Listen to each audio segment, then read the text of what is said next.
I've always thought of childbirth as being something that's a natural process. It's not something that is something that needs to be fixed or something that doctors really are supposed to be in charge of. It's something that is a natural process for the mother to do.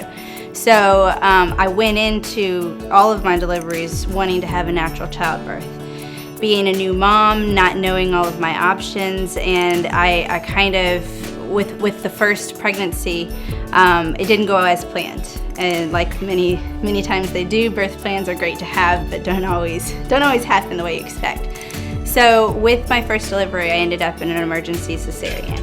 I knew I had options when it came to the delivery room, but when we went into an emergency C-section, I did not realize that I had any options whatsoever when it came to having surgery. So with my second, I again tried for a VBAC, did not happen. So at this point, I was really looking at having a cesarean and needing to get it scheduled so that I could have a healthy, happy baby, which was my ultimate goal.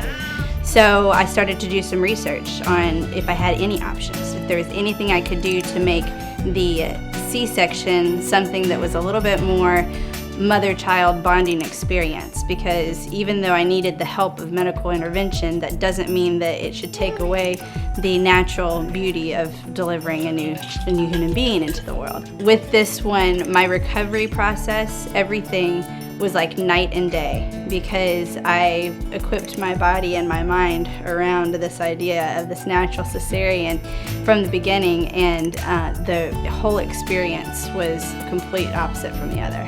When the baby came out, as soon as her head came out, at that point they lowered the curtain so that my husband and I could watch her being eased out.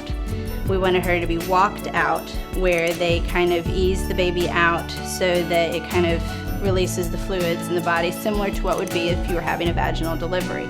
So we wanted to, in every way, shape, and form, try to simulate as much as we could that vaginal delivery process. So we did that, and then the cord stayed attached until it stopped pulsing. And at that point, when they cut the cord, then they handed her over to a nurse who immediately handed her to me, so that we had the skin to skin, but we still kept the sterilization that's needed when you have a cesarean.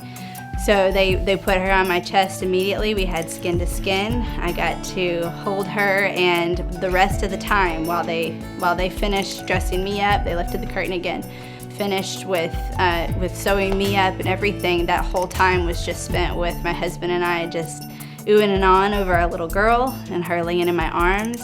They did everything that they needed to, all of the checkups and everything, while she was on my chest. So the only time she left is when my husband carried her over to weigh her and then brought her back to me.